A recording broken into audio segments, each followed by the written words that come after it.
Everybody sing hallelujah with all your hearts.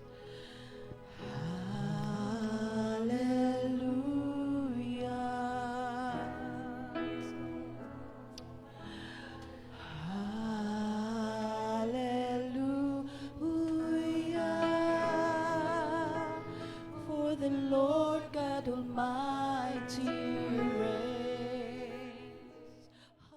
Pasalamatan mo ang Panginoon sa buong taon, inalagaan ka sa ating Diyos na buhay, sa ating banal na Panginoon. Hallelujah, hallelujah. Hallelujah.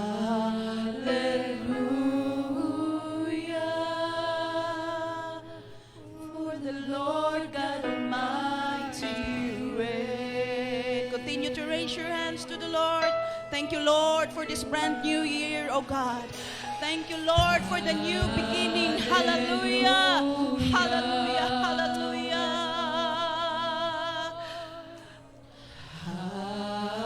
Hallelujah. For the Lord God Almighty reigns. Hallelujah.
Praise God. Hallelujah. Lahat po tayo ay sisigaw. I declare that I am forgiven. I am saved. I am healed. I am blessed. I am protected in Jesus' name. Hallelujah. Praise God. Hallelujah. Amen. So ngayon mga kapatid ay patuloy tayo, fresh na fresh.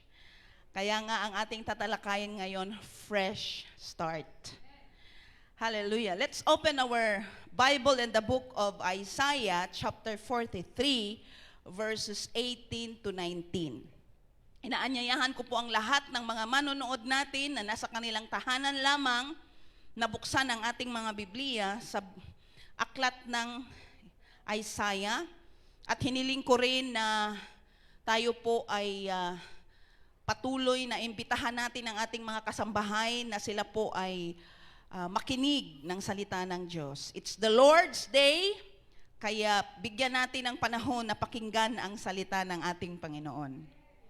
Isaiah chapter 43 verses 18 and 19. Forget the former things. Do not dwell on the past. See, I am doing a new thing. Now it springs up. Do you not perceive it? I am making a way in the wilderness and streams in the wasteland. Sa Tagalog, ito ang sinabi niya. Ilibing mo na sa limot at huwag nang alalahanin pa ang mga nangyayari noong unang panahon. Masdan mo, ako ay gagawa ng isang bagong bagay. Ito'y nagaganap na, hindi mo ba makita? Gagawa ako ng isang daanan sa gitna ng disyerto at magkakaroon ng ilog sa lugar na ito. Hallelujah! Maraming mga tao, mga kapatid, may resolution sila at talagang maraming mga taong nagsasabi na gusto ko talagang magbago. Gusto ko talagang mangyari ito sa buhay ko. Mga kapatid, alam natin na kahit saan man tayo ngayon, anumang mga naranasan nating kapighatian sa buhay, fresh start is possible. Sapagkat kasama natin ang Diyos. At tayo mga kapatid ay hindi niya pababayaan. God is in the business of making all things new. Ang gusto ng Panginoon, mga kapatid, ay tayo talaga ay makatanggap ng mga bagong blessings, bagong pag-asa. Kaya nga ngayong first Sunday sa buwan ng January, ang gusto ng Panginoon, ang sabi niya, anumang nangyari sa nakaraan ay limutin na. God calls us to let go of former things. Anumang mga nagbigay sa iyo ng sama ng loob, anumang mga bagay na nangyari noong nakaraan, ang sabi ng Diyos, kalimutan mo na ang nangyari sa kahapon at patuloy ka sa paglilingkod sa Diyos. Patuloy kang mamuhay ayon sa kalooban ng Diyos. Kaya nga, huwag kang nakafocus na sabihin mo, itong nakaraang taon ay talagang ang dami kong pinaghirapang mga bagay. Grabe ang hirap ng aking buhay dahil sa pandemic. Now, let's change the focus. Kasi nakaraan na yun. Kaya nga may bagong pag-asa at bagong bukas na ibinigay ang Diyos sa atin. Ang sabi ng verse, don't look back. Instead, look ahead. Dahil nangyari na ang mga nakaraan, ang iisipin natin ngayon at ang ating titingnan ay ang ating bukas, mga kapatid. Hallelujah! Nakasama ang ating Panginoon. Kaya nga, do not dwell on the past. May mga past mistakes, may mga past failures tayo. Siguro failure in our finances, failure in our relationships, siguro failure in our families, in our ministries, in our jobs. Pero wag natin yon, mga kapatid, i-focus. Sapagkat ang Panginoon ay nagsasabi, ilibing mo na sa limot ang nakaraan at tingnan mo, may panibagong pag-asa na hatid ang bukas. Hallelujah! Kaya nga mga kapatid, ang sabi ng Panginoon, tapos na, it's over. You cannot change the past. Nangyari na. Kaya ang ibang tao hindi makamove on, laging nasa isip, kasi ganito ang nangyari. Kaya ako naghirap ngayon kasi yung taong yun ang dahilan. Kaya ako ngayon ay ganito kasi yung magulang ko ang dahilan. Kasi yung ganito ang dahilan. Siya kasi niloko niya ako. Maraming mga tao na paulit-ulit sa kanilang pag-iisip sa memory nila, kung ano yung mga past failures and mistakes sa buhay nila. Ang sabi ng Panginoon, kalimutan mo na and start over. Ang gusto ng Diyos, salubungin natin ang bagong taon na puno ng pag-asa, and God wants to do something new in your life. Hallelujah! May mga bagong pagpapala na inihanda ang Diyos para sa iyo, pero ang kaaway natin, ayaw niya na mapansin mo ito. Ay sabi ng Panginoon, do you see?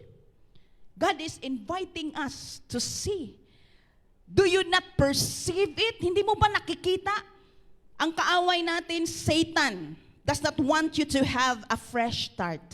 Gusto niya na manatili ka kung anuman. Kaya nga, sabi sa John 10:10, the thief comes only to steal, to kill, and to destroy.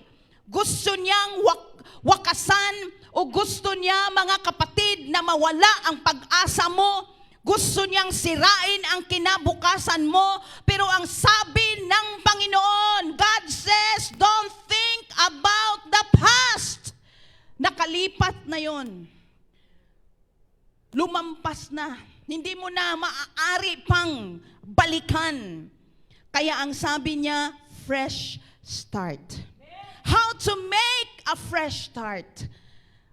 Ano ba ang unang hakbang upang magkaroon tayo ng panibagong panimula? Unang-una, mga kapatid, huwag mong kalimutan, forgive and forget.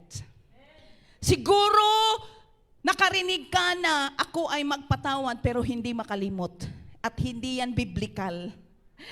Na pinatawad mo nga pero hindi mo naman kinalimutan. Ang sabi ng Panginoon, forgive and forget. Dahil ang ating Panginoon, tayo ay pinatawad at kinalimutan niya na ang ating mga pagkakamali. Binago tayo ng Diyos at ang gusto ng Diyos ay patuloy tayong maglingkod sa Kanya na hindi na ilalim sa anumang guilt sa buhay natin. Tayo ay binigyang laya ng Diyos. Kaya nga, anong sabi diyan?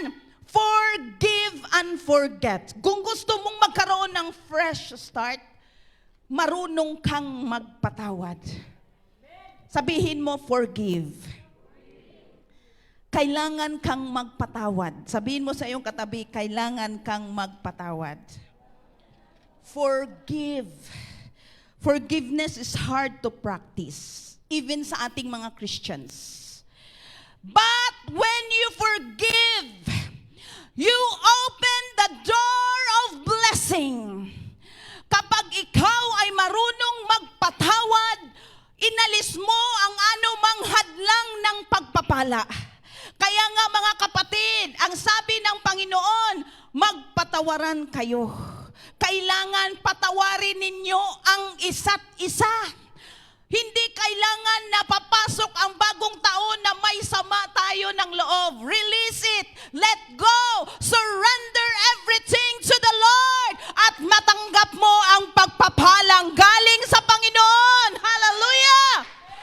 If you fail to forgive, you throw the keys of blessings. Hindi mo mabuksan ang mga pagpapala. Kaya nga, pag nagpatawad ka, kailangan kalimutan na forget. May nagsabi sa akin, alam mo, Pastora, kahit anong gawin ko, hindi ko talaga makalimutan, paulit-ulit na nare-recall ko ang kanyang masasakit na salitang sinabi. Alam nyo, ang forget naman na sinasabi dito, kahit na masasabi mong, ma-recall mo man sa memory mo ang ginawa, pero wala nang sama ng loob. Amen? Kahit na naalala mo ang mga pangyayari, pero ibig sabihin, hindi mo na maramdaman ang puot at galit sa buhay mo. Dahil nirelease mo na, sinurrender mo na sa Panginoon, at ready ka nang tumanggap ng panibagong pagpapala sa ating Diyos. Hallelujah! There is no grudge in your heart. Yung mga hatred, wala na. Sapagkat gusto mong ikaw ay magkaroon ng pagpapala. Kaya nga, forgive. Si Peter, mga kapatid, yung issue ng forgiveness, noon pa yan. Kaya Peter asked Jesus about forgiveness. Anong sabi niya sa Mateo chapter 18, verse 21 and 21? Lumapit si Pedro at nagtanong kay Jesus, Panginoon, ilang beses ko po bang patatawarin ang aking kapatid na nagkasala sa akin? 7 beses po ba? Sinagot siya ni Jesus, hindi 7 beses, kundi 70 ulit na 7.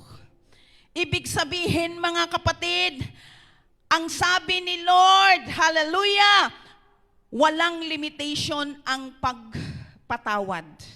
Kung may unlimited rice, kailangan unlimited din ang forgiveness mo. Amen? Hallelujah! Forgiveness is without limit. Dahil ang gusto ng Diyos ay patuloy tayong magpatawad. Dahil tayo man mismo. Ilang beses na tayong nagkamali sa ating Panginoon, pero handa tayong patawarin ng Panginoon. Hallelujah! Kaya nga, maraming mga tao, it's easy to say, I'll never forgive you. Diba? Maraming mga tao, hindi ko talaga makalimutan, hindi kita mapatawad. Anong mangyayari, mga kapatid? Bilang mga anak ng Diyos, kung wala sa atin ang pusong mapagpatawad. Ayon sa Mateo 18:23 to 35, ang kaharian ng langit ay katulad nito. Ipinasya ng isang hari, nahinga ng ulat ang kanyang mga alipin tungkol sa kanilang mga utang. Nang simulan niyang magkwenta, dinala sa kanya ang isang lingkod na may utang na milyon-milyong piso. Dahil sa siya'y walang maibayad, iniutos ng hari na ipagbili siya. Pati ang kanyang asawa, mga anak, at lahat ng kanyang ari-arian upang siya'y makabayad. Lumuhod ang lingkod sa harapan ng hari at nagmakaawa. Bigyan pa po ninyo ako ng panahon at babayaran ko sa inyo ang lahat. Naawa sa kanya ang hari, kaya't pinatawad siya sa kanyang pagkakautang at pinalaya. Ngunit pagkaalis noon ay nakita niya ang isa niyang kapwa, lingkod na may utang sa kanya ng ilang daang piso. Sinakal niya ito, sabay sabi, magbayad ka ng utang mo. Lumuhod ito at nagmakaawa sa kanya. Bigyan mo pa ako ng panahon at babayaran kita. Ngunit hindi siya pumayag. Sa halip, ito'y ipinabilanggo niya hanggang sa makabayad. Sumama ang loob ng ibang mga lingkod ng hari sa pangyayaring iyon, kaya't pumunta sila sa hari at nagsumbong. Ipinatawag ng hari ang lingkod na iyon. Napakasama mo, sabi niya. Pinatawad kita sa utang mo sapagkat nagmakaawa ka sa akin. Naawa ako sa iyo. Hindi ba't dapat ka rin namang mahabag sa kapwa mo? Sa galit ng hari, siya'y ipinabilanggo hanggang sa mabayaran ng buo ang kanyang utang. Gayon din ang gagawin sa inyo ng aking Ama na nasa langit kung hindi ninyo taos-pusong patatawarin ang inyong mga kapatid. Hallelujah! Kaya nga mga kapatid, ito po ay salita ng ating Panginoon tayo man ay may malaking nagawang kasalanan sa Diyos.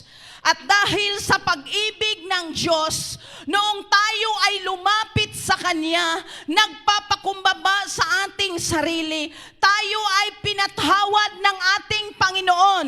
Kaya nararapat lamang dahil tayo ay pinatawad ng Diyos, marunong din tayong magpatawad sa ating kapwa. Kung gusto natin, mga kapatid, na tayo ay magkaroon ng panibagong simula. Minsan kasi nakalimutan na natin dahil nakalipas na. Ilang taon na, pero mas maganda, mga kapatid, kailangan i-release natin yun. Kailangan mawala sa puso at isip natin ang puot at galit at marunong tayong magpatawad. Sino ba tayo? Tayo'y tao lamang. Ang ating Panginoon na Diyos ay nagpatawad sa atin. Tayo ay pinatawad lamang. Kaya nararapat na i-practice, i-apply natin sa ating mga sarili ang pusong mapagpatawad. Sa anumang mga pagkakamali o mga nagawang kasalanan sa atin, mga kapatid. If you refuse to forgive, you are torturing yourself. Kasi nga, ikaw din ang mahihirapan. Hindi ka makatulog. Hindi ka rin makakain. Pero yung taong kinagagalitan mo, ang sarap ng kain niya. Naku, ang tulog, mga kapatid. O sino ngayon ang lugi? Samantalang ikaw nagngingit-ngit sa galit, yung iyong kinapupuutan ay nakangiti. Nakangiti. At ang daming selfie. Sobra. Saya-saya niya sa buhay. Hindi naman niya alam na ikaw pala ay may sama ng loob sa kanya. Kaya nga, mga kapatid, ang salita ng Diyos,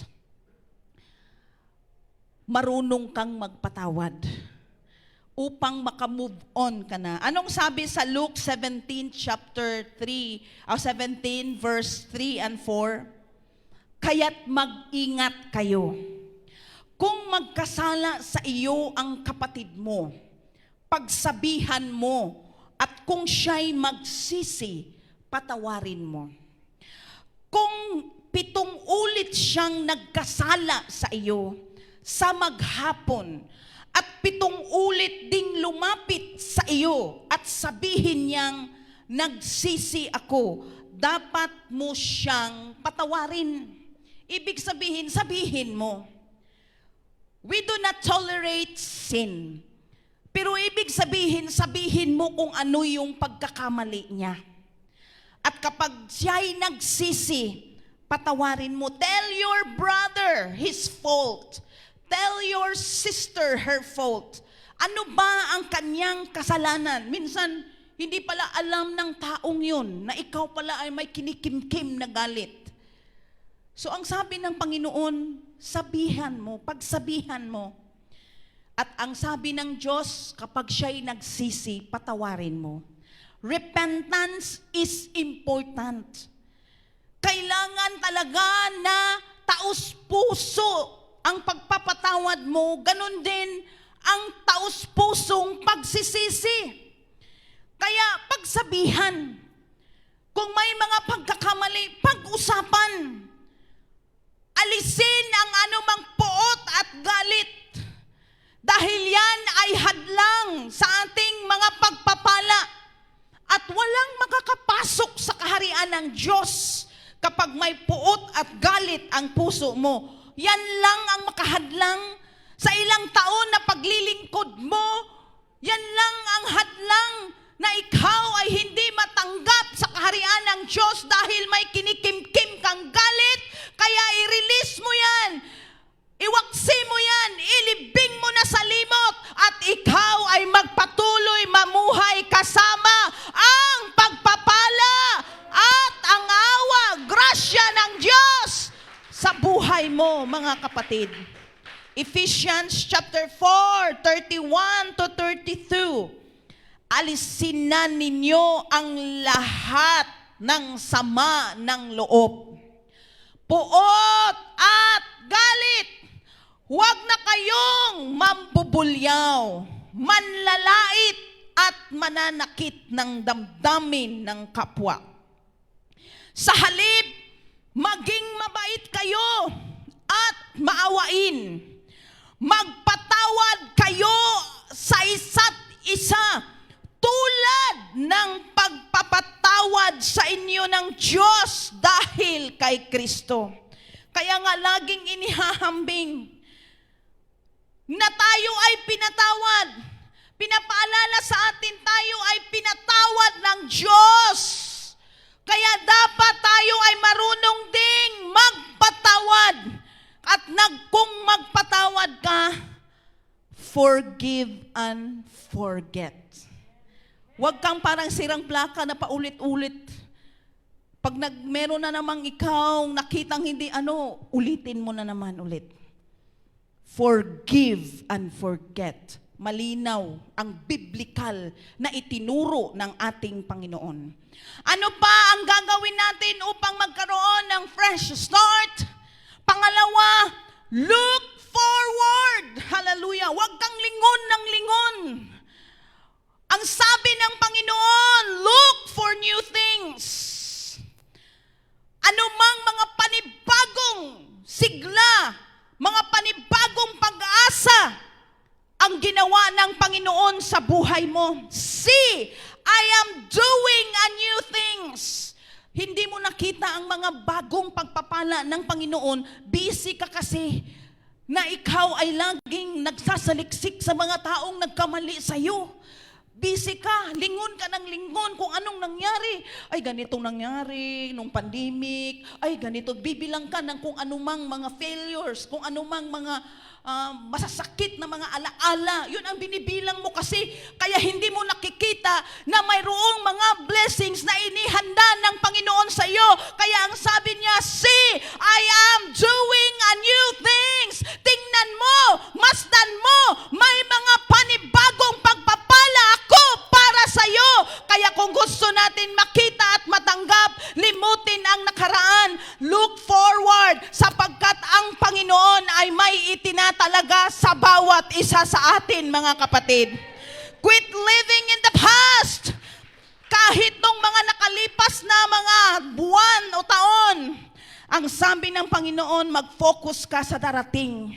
Anumang future, anuman ang mangyayari sa mga buhay natin ngayong taon, mga kapatid.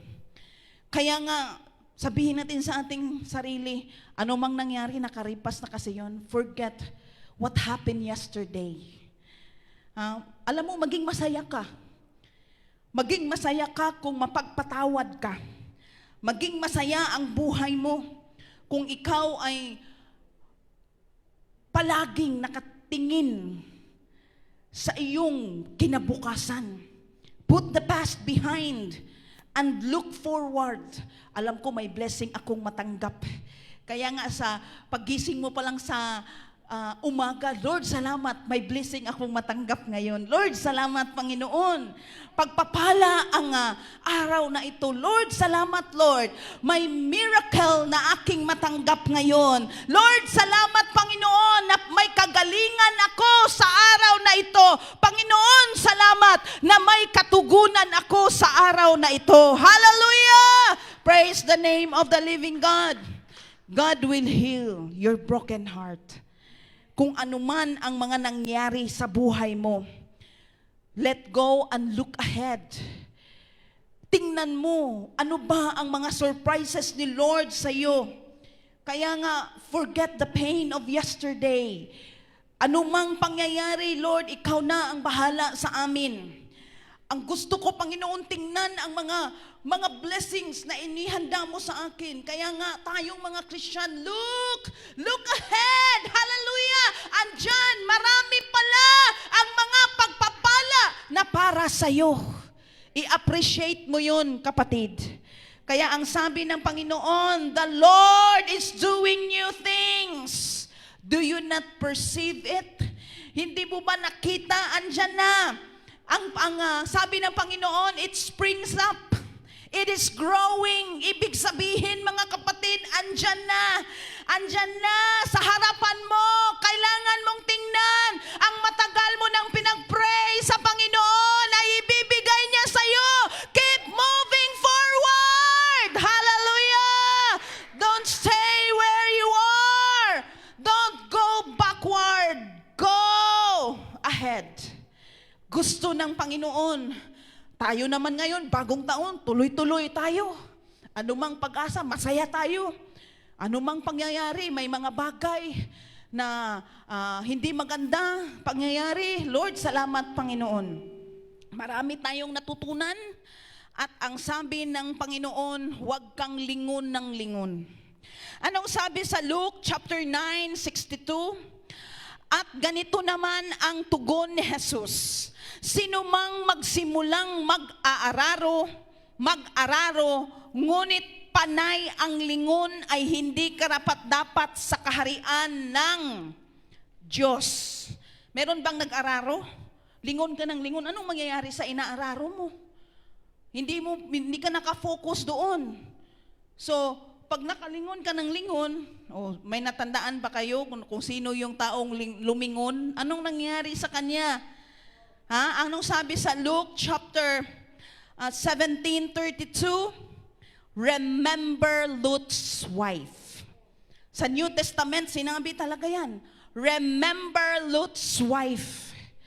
Tandaan mo, huwag mong kalimutan ang pangyayari kay Lot at sa kanyang mahal na asawa. Bakit?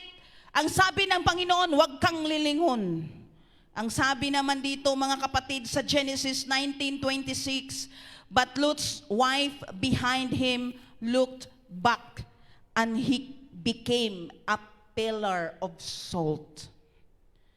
Kaya nga, anong nangyari? Lingon ng lingon.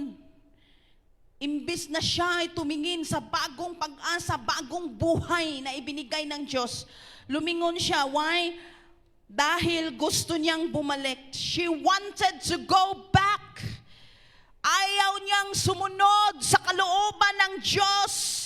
Kaya nga, we must put past behind us.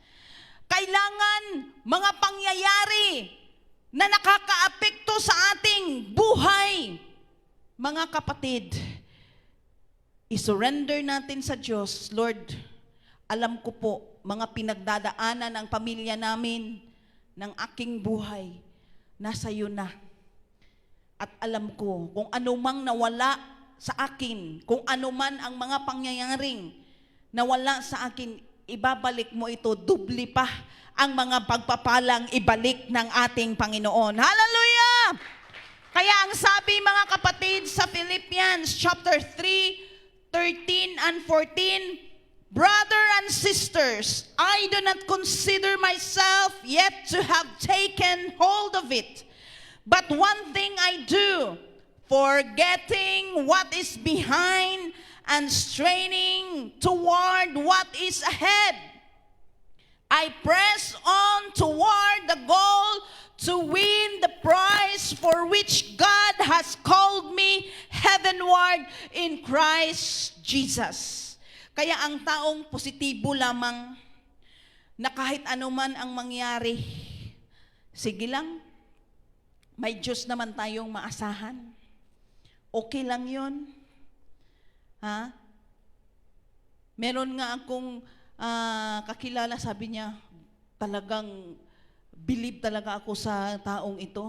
Sa dami ng mga trial sa buhay niya, mga pinagdadaan ng pag-uusig, lagi lang niyang sinasabi, by the grace of God, makakayanan ko ang lahat ng pagsubok na ito. Sige lang, okay lang. Kaya ang sabi na, sana all, sana ganun, nakayanin lang magsabi na, okay lang. Dahil ang mga taong medyo mahirap pang maunawaan kung ano ang mga itinalaga ng Diyos na blessing ay talagang mag-react na agad. Ang daming mga pangyayari sa buhay, magre-react na agad kung ano-anong mga bagay. Mas lalong nadagdagan pa ang problema. Pero tayo mga kapatid, itong taon na to ay year of fresh start. Sa buhay natin, excited tayo. Now, Sa verse 19, now it springs up, do you not perceive it? Kaya sometimes we are held captives of our past. Para tayong nakakulong. Para tayong hindi makagalaw. Sapagkat naalipin tayo sa ating nakaraan. Siguro ikaw ay na-abuse, kaya ikaw ay apektado ngayon sa buhay mo. Siguro ikaw ay naloko, kaya ikaw ngayon ay talagang apektado naman. Siguro ikaw ay nasaktan, at ngayon mga kapatid ay hindi ka talaga makamove on. Kaya ang sabi ng Panginoon, I am making way in the wilderness, stream in wasteland. Ang sabi ng Diyos, kahit anuman ang disyerto sa buhay mo, gagawa ng paraan ang Diyos. Anumang napagdaanan natin sa pandemic, ang sabi ng Panginoon, gagawa siya ng overflowing stream, overflowing blessing, anuman ka-dry ang desert, mga kapatid. Gagawa at gagawa ang Panginoon ng paraan. Flowing stream through the desert. Kaya nga, start today. Tidy your life. Tidy up your life. Kailangan paghandaan natin. Dahil may ibubuhos na pagpapala ang Diyos para sa atin. At may ibubuhos na kapayapaan, may ibubuhos na kagalakan ang Panginoon sa buhay natin. Mahalaga, mga kapatid, i-prepare natin ang ating sarili. Open your eyes para makita mo kung ano ang gagawin ng Diyos.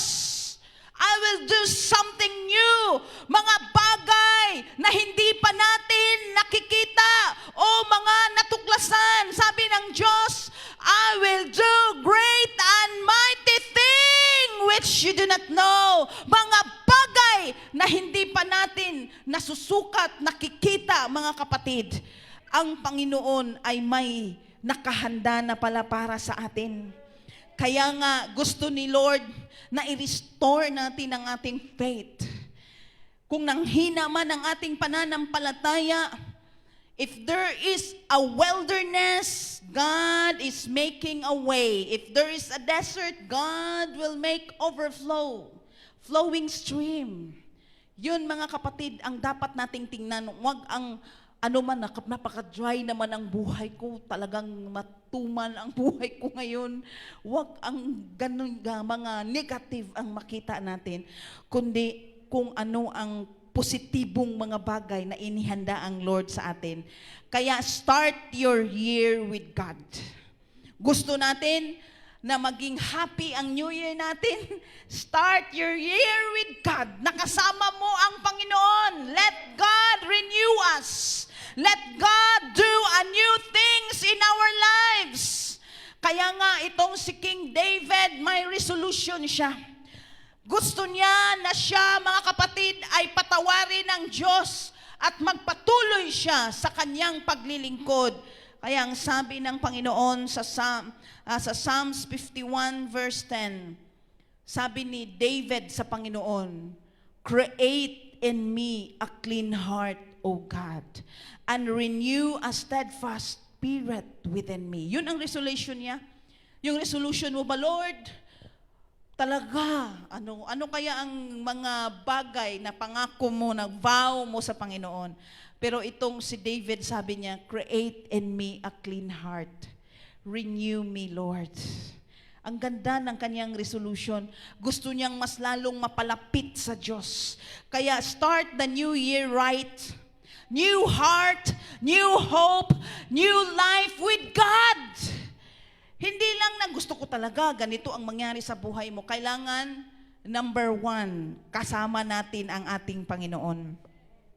May chance siyang ibinigay sa atin.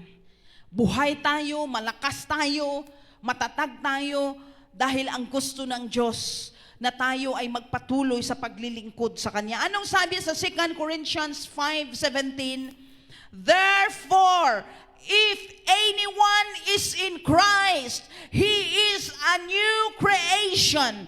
All things have passed away. Behold, all things have become new.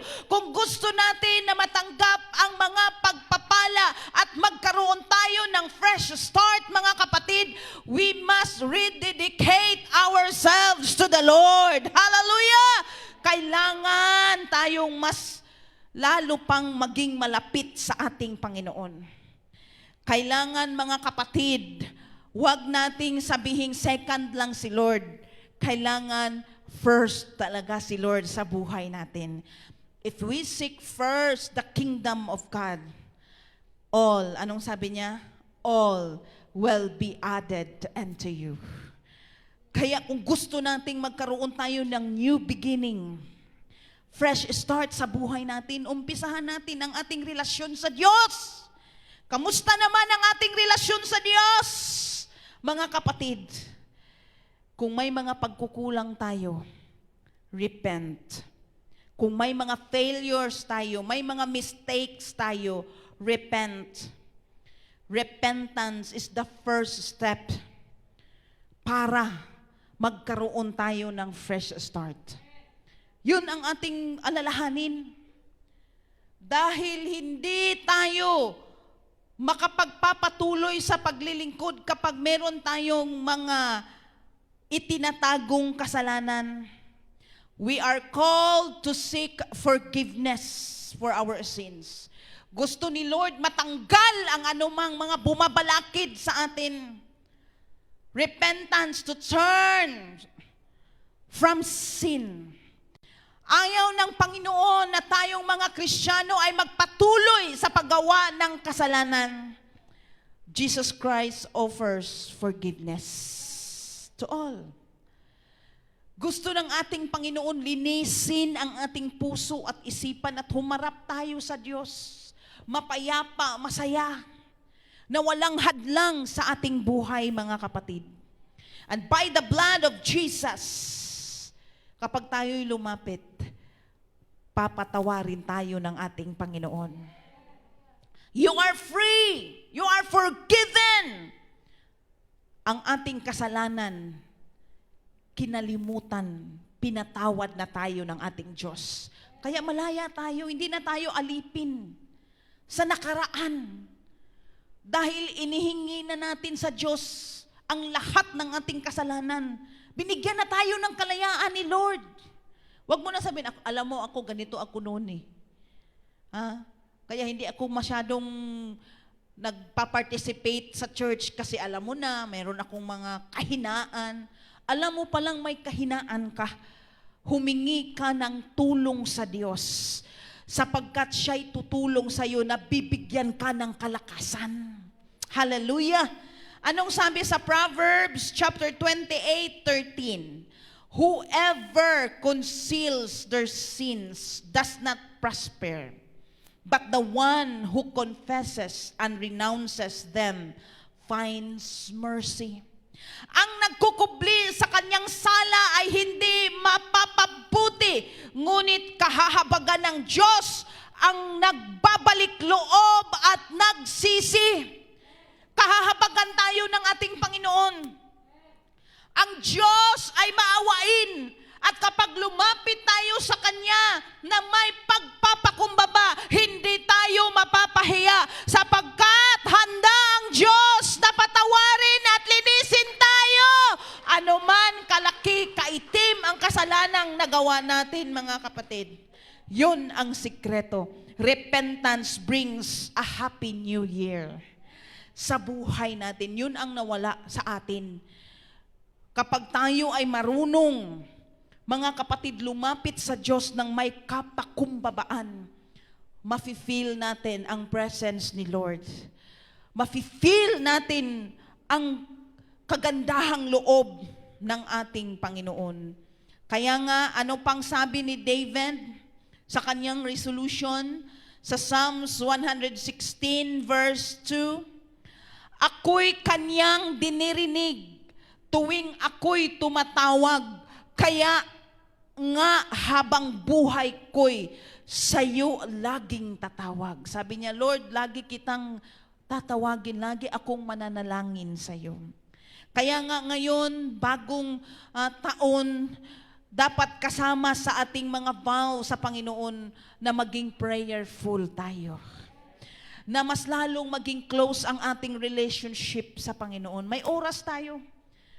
Dahil hindi na tayo basta-basta makakapasok sa mga malls, kung anumang mga kasiyahan, mga parties, kung anuman yung mga iba-ibang mga pagdiriwang pagtitipon, may panahon tayo. Dahil sinasabi natin, napaka-busy ko kasi, kaya wala akong time magbasa ng Bible, manalangin. Ngayon, hindi ka na busy. Wala nang hahadlang pa sa iyong relasyon sa Diyos. Kaya nga, ang sabi ni David, I will call upon Him as long as I live. Tatawag ako at mananalangin sa Panginoon habang ako ay nabubuhay. Kaya sa panibagong taon na ito, do your best for God. Hallelujah! Do your best for our Lord Jesus Christ! Na maging masaya siya sa buhay mo. Lord, maging masaya ka sa buhay ko. Lord, pasasayahin kita. Delight yourself in the Lord, and He will give you the desire of your hearts. Anong pangako mo sa Diyos? Anong vow mo sa Diyos? Alam mo mga kapatid, si Jacob may vow siya sa ating Panginoon. Hindi pa man niya natanggap ang pagpapala o anumang mga pangyayaring tagumpay sa kanyang buhay, pero siya ay nangako.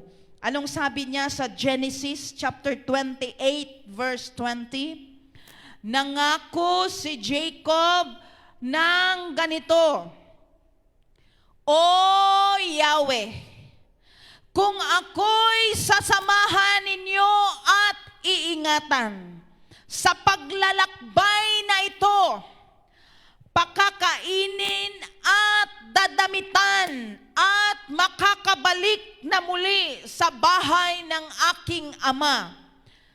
Kayo po ang aking magiging Diyos. Sasambahin kayo sa lugar na ito na ipinagtayuan ko ng batong alaalang ito. Ibabalik ko sa inyo ang 10 bahagi ng lahat ng ipinagkaloob ninyo sa akin. Imagine that, mga kapatid. Ibabalik niya ang lahat ng 10 bahagi sa ipinagkaloob ng Diyos. Kaya nga, mga kapatid, ang vow niya, tinugon ng Panginoon, narinig ng Panginoon, pinagpala siya, at ang kanyang pangalan ay naging Israel. Hanggang ngayon, natanggap niya ang pagpapala from generation to generation. Hallelujah! Kaya nga, mga kapatid, napakabuti ng Diyos sa buhay natin. Dumating tayo ngayon sa taong ito, kasama ang pag-iingat, mga pagpapala ng Diyos.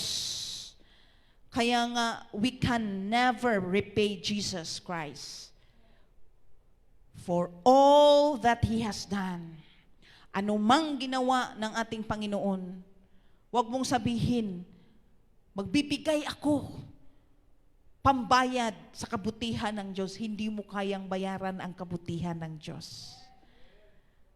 Ang tangi lamang nating magawa, mga kapatid, ay pasayahin natin at paglingkuran ang ating buhay na Panginoon.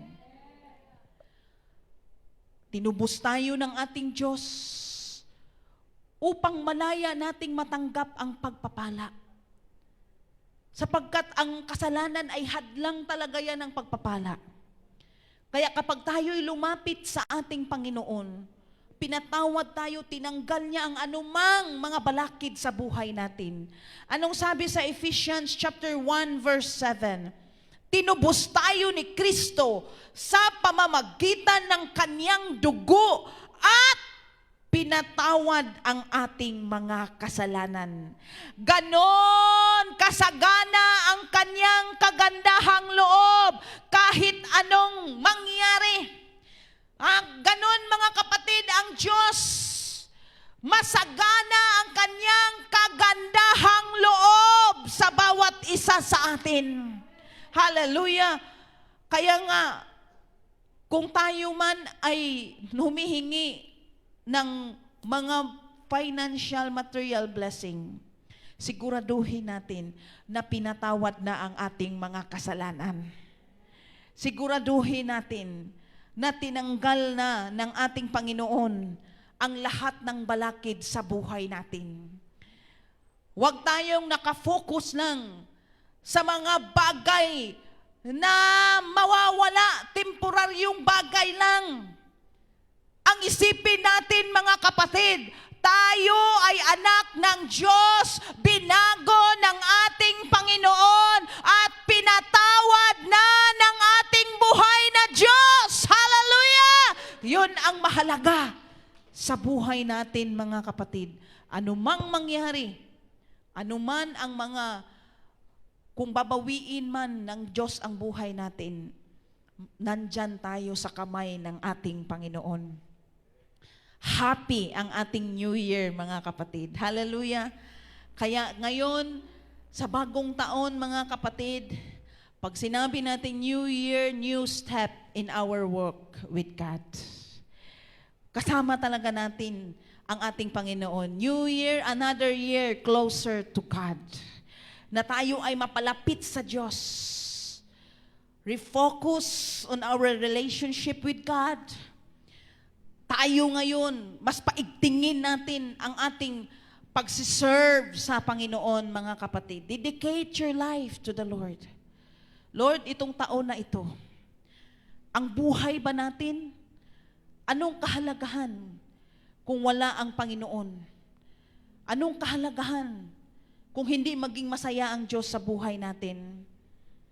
Kapag tayo, mga kapatid, ay may pagnanais na tayo ay mas lalong mapalapit sa Diyos, in return, ibubuhos ng Panginoon ang masaganang pagpapala sa kanyang mga anak. Sabi ni Lord, see, tingnan mo, I am making a way in the wilderness of your life. Overflowing streams in the wasteland of your life. Tingnan mo, masdan mo, ako ay may gagawin sa buhay mo. Kaya ngayong taong ito, mga kapatid, alam ko, may gagawing mga magagandang bagay ang Diyos sa buhay natin. Mayroon gagawin ang Diyos, hallelujah, magagandang bagay para sa ating pamilya, para sa ating buong sambahayan, hallelujah. Hiniling kong tayong lahat ay tumayo, mga kapatid, hallelujah, at purihin natin ang ating buhay na Diyos. We praise your name, Lord, hallelujah. Lord, alam namin, Panginoon, bagong taon, bagong buhay, bagong pag-asa, bagong pagpapala para sa amin, Lord. Oh, hallelujah, hallelujah. We praise your name, Lord.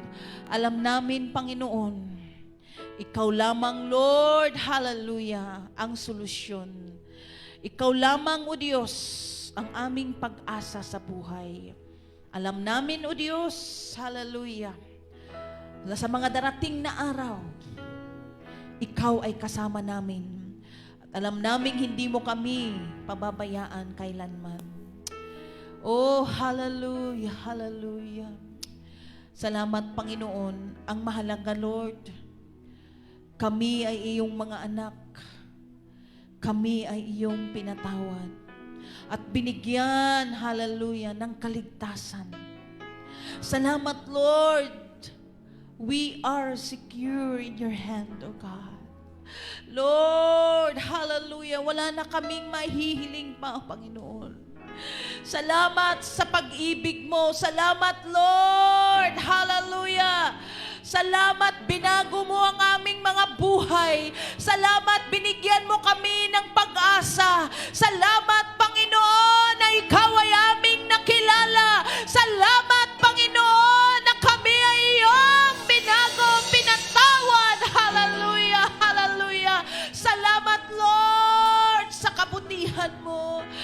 Salamat, Panginoon. Hallelujah, hallelujah.